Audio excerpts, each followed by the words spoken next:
right, fourth and final hour, Felger and Mazz. In the 3 o'clock hour, we spent a good deal of time on the Jeremy Swayman situation. So you can go back and listen to that if you want to reset yourself.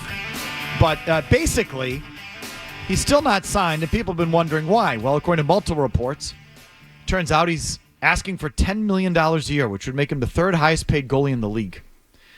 And, well, I find that outrageous. I find some of his comments outrageous. And the guy kind of bothers me, and I would not give in to him. I would not give him that contract. I wouldn't give him $8 million a year. I'd trade him yesterday, in fact. But that's sort of my take on that. Joining us now from 98.5 The Sports Hub and 95thesportshub.com is Ty Anderson, our hockey expert. How you doing, Ty? Hey, Ty. What's going on? How I are you think doing? you kind of started this whole thing. Me? With the interview of Swayman last week. The ball's been rolling ever since. Oh, I thought you were going to reference like May when I got accused of being his agent by Don Sweeney. You sure did. What was the so refresh my memory on your interview with him in May. What did he say there? In May, you said? No. He had an interview last week with Swayman. Yeah. So I met up with him. He was participating in a triathlon, and so I reached out and, hey, can I come on down and talk to him? And he was, yeah. So we were talking for a little bit. Gave me no indication that he has any doubt about getting a deal done. And it's just kind of, I think it's a game of chicken right now. I think one side is waiting for the other to blink. Now, when it comes to the $10 million sort of rumor, report, whatever, I don't believe it. Like I just don't believe it. And why I say that is because all summer long, the Bruins have been getting hit in the head. Why didn't you sign this guy? Why didn't you sign this guy? Hey, how come this guy's not signed? What is the best way to get everyone to turn on the beloved goaltender? He wants $10 million. I just don't believe it. I don't think that he thinks he's a $10 million goalie because I don't think there are many contracts that have been out there that are for $10 million for a goaltender. UC Saros signed for under 8. Sorokin, 8.25. Hellebuck was 8.5, I believe. That was a year ago. So I think he's mindful of his market. I've written this a billion times now this summer. He's mindful of who's around the corner, like Igor Shesterkin, Jay Gottinger. But Igor's going to make $10 million.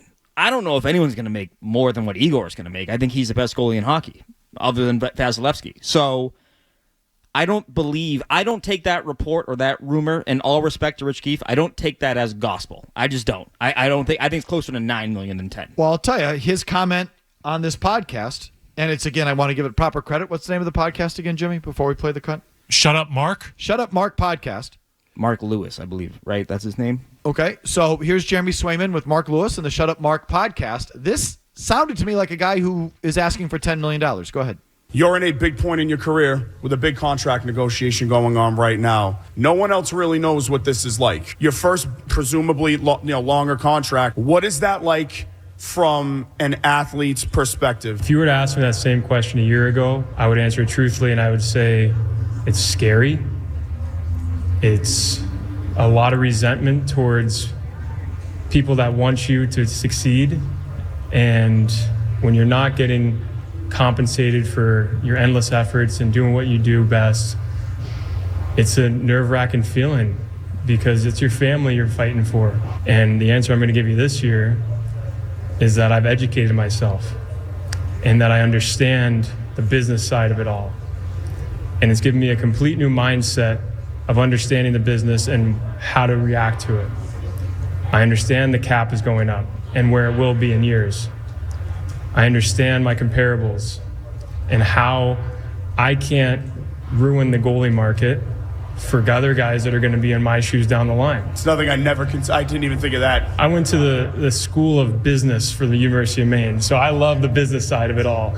And I studied it, and I love it. I'm doing classes still in Stanford, part of the NHLPA program on business. I know that these experiences I'm doing now are going to help me post-career when I want to be a businessman, when I want to talk about serious stuff. Okay, so Lee Iacocca there. He's buying the Celtics. Humane business classes, yeah. Steve Jobs. Lee Iacocca. Kids that he used to run Chrysler, whatever. Yeah. I said. Even I got that reference, although I'm old now, too. No, it's a good one. That's a Felger. I'm just trying to first businessman that popped into my head. No, the name is better. Yeah, the name. The name was like the hit, I think, of that joke. Mr. Joe Businessman here, because he took business classes at Maine, has educated himself. He knows where the cap is going, Ty. and he can't ruin it for the guys coming after him. That to me sounds like a guy who's trying to set a market-setting deal, which is $10 million. So he sounded like a guy who's asking for that. So I'm not exactly hockey's Burt Breer. I don't talk to dozens of sources and agents and people, but every agent I talk to this summer has been saying, hey, the cap's going to be going up a huge number soon. It's probably going to go up another $4 million next year, another $4 million after that. We're talking about a $100 million cap probably 3 or 4 years from now. And so what's going to happen is that you're going to have guys naturally make more money, as that progresses. And so I think for Jeremy Swayman's camp, it's been, we can't have a contract that looks embarrassingly low by year 3 when all these other guys that we've talked about so far, when their contracts hit. So I do think that's a legitimate factor in this. I don't know if it's a $10 million factor, though. That's kind of where I'm at with it. I wouldn't give him 8. Am I crazy? Yes, because now I say this because you did the arbitration thing a year ago. We all know that he didn't like it. The Bruins have said their piece on it. He said his piece on it 1,000 times over. Now, what happens, though, is that they said back in September when they agreed to that deal, hey, if he proves us wrong and we got to pay him, we'll do that. I don't know if you can move the goalpost now. I think that's setting a dangerous precedent for the future where no performance outside of winning a championship is going to get you paid, which is fine in theory. In practicality and actually doing it, I don't think that's a good standard to set. So I think that he proved himself. He was an all-star. He won the job. He broke the rotation because of how well he played in the playoffs. They wanted to do the rotation, but they were like, he's too good. We can't sit him right now. And you learn something. I think if you were to say, no, we still don't believe in you now, I think it's a little bit hard. What I will say is that their last contract offer, based on what I've been told, was not the max 8 years. It was more of not quite the bridge year, but not going all the way. So there are still some questions that they want answered, but I just think it's not a great way to operate if you're like, nah, we still don't think you're any good. Like you made your decision when you traded Allmark, you said no, we think you're really good. So the timing with that trade, don't you feel like Swayman probably has some real leverage now? So the leverage game is weird, right? Like I don't think he has leverage because the NHL RFA system is garbage, where all the teams have all the power. Quickly. Is he even an RFA? Did they qualify him? So they qualified him, which really means nothing. Like, that just means you retain his rights once July 1 hits. No, but hits. it means he can get an offer sheet, though.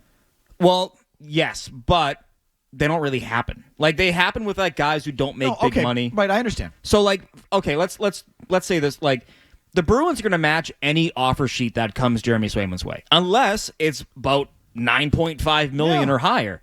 No one's doing that because of the price you have to give up. You have to possess all your natural picks, which not every team does. There's I think 7 teams that could pull this off. You have to have the cap space for it. You have to have the need for it. And you have to be comfortable with the fact that once that happens, that team, the Bruins, are going to come at you with a revenge offer sheet for your best player 3 or 4 years from now. That's how this has always gone down. When the Canucks tried to get David Backes, they did an offer sheet.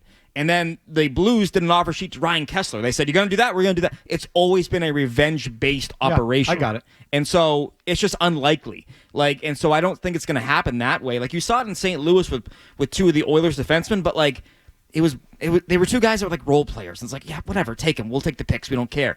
A guy like that requires a franchise-level kind of offer. And a great example that's happened a couple of years ago.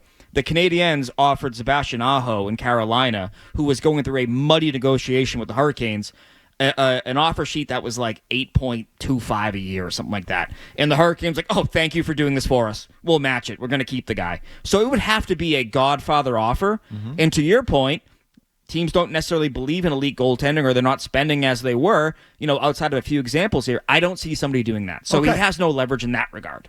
So could you see this going into the season then? No, because everyone I've talked to doesn't think it's going to. Typically, you'd have one voice going, I'd watch this. My understanding here is that his agent, Louis Gross, he was William Nylander's agent. Nylander has had the longest holdout in cap era of the salary cap era of hockey. He was also Torrey Krug's agent. That negotiation with the Bruins did not go well. It was a very ugly one where Krug was basically complaining about it on his way out, saying that was an awful negotiation. So there's a little bit of history there, both with the Bruins and just with his clients in general. No, it's clear they hate this agent. Yeah. And vice versa. He can be stubborn. He can be aggressive. He can dig his heels in. This is what I've heard from other people. He, as a client, you love that. As a team, you hate it. You're like, we got to make some progress here. Can I ask you a simple question? Yeah. Does Swayman think the Bruins have treated him fairly to this point in his career? He's over. This is hard to say. He's in a better place mentally now than he was a year ago. Oh, I don't want to hear it. This baby. He's told me that. He told me that he's still in all a this better place. resentment he had last year. Arbitration sucks please. for I a don't- player. I It's don't not think- a good thing. I don't think he's over it. He's all right. But if you're a player and you have a number, what was his number? I think it was 4.5 last year. He came in with. Okay, it's still less than Allmark. It's not $6 million. It's not $7 million. But He was you the come second in. goalie. But he started Game 7. They had an even split in the playoffs. And then, so he comes in at 4.5. The Bruins come in with, I think, 2.75 or $3 million, whatever it was. They split the difference, I know. But that meeting was the Bruins saying to him, you're not as good as you think you are. I agree with him, by the way. Yeah, but I think he proved something, though. I think he proved something after that. I agreed with you until the playoffs. I did. Ty, I'd trade him now. I think he's still pissed, and I think that's part of the problem. I'd trade him now, and a revisionist history. I didn't say it at the time, but I've arrived at it now. They should have traded him and kept Allmark on that 1 year, $5 million deal. That's good, good value. Because you learned something in the playoffs. When you that was the biggest question mark you had. So now you agree with me that he's Rasky? Wait, who? Allmark? Allmark, yeah. I mean, It's okay to say you're right, no, Mike. no, Try it. not- Try it on. Because Felger because Rasky means you win a round. Felger, you're You right. win a round. I don't know. He's not even Rasky. That's not and I don't think he was horrible in the game that he got, but you clearly found the guy. I think with Swayman, like the mental composure part of it, like The guy is overrated. Okay. So I'm happy you said this, right? So you mentioned Colorado. You guys mentioned Vegas, right? Yep. What are those teams? Freaking wagons, Right. They were unbelievable. Well, they're the but best you're not. team. You're not that team. So you got to build up in the way that you can, and the best way to be a wagon is what they're trying to do right now. You have 6 defensemen on the Bruins who can all play 20 minutes a night right now. If Zadorov hits the way that he should hit, like you got a good defense. They're all long. 6? They can play. Laurie can play 20 minutes a night? I think so. Okay. I think so. All I right. mean, Let's give him a lot of credit. I give him power play 1. I'm putting him on the top 4 with Carlo Do I probably. want Lindholm playing 20 minutes a night? I know he can. Well, if Lindholm is a In souped Sweden, yeah, I don't know if I want to watch it. if Lindholm is a souped up third pairing guy now, like you got value there for sure. And I think last year they utilized him the complete wrong way. He's not a start 95% of his shifts in the D zone kind of guy, and the Bruins realize that. That's why they brought in Zadorov. But when you don't have that wagon, like Colorado had Kadri playing on like the third line sometimes, and they had Rantanen and McKinnon. No, they're good. When you don't have that, you have to build in your own way. And so right now for the Bruins, that's on the back end and in goal. And so I don't disagree with your overall point that you can build a better team and cheap out on goaltending, but you got to have the stars first. They don't have that. Like Elias Lindholm is a second-line center on a cup-winning team. He's not a first-line center. Like, they're not a complete product yet in terms of that. Well, you watch. This Swayman's a piece of work. And they'd be better. I'd move on now. The players like playing for him. I'm not giving them that. They rally around him. You got to have that kind of guy. Not giving him that contract or anything close to it. 8.5. I would do 8.5. too much. Why? But 8.5 would be what? 10% of the cap, right? Tuukka Rask at his height was 10% of the cap. Ridiculous. Too much. But it kept you. It allowed did? you to. Stop. They were never bad. Exactly. Yeah. But you can be not bad with the average goalie and have a better team. But you're not betting those guys right now. We'll pick this up some other time.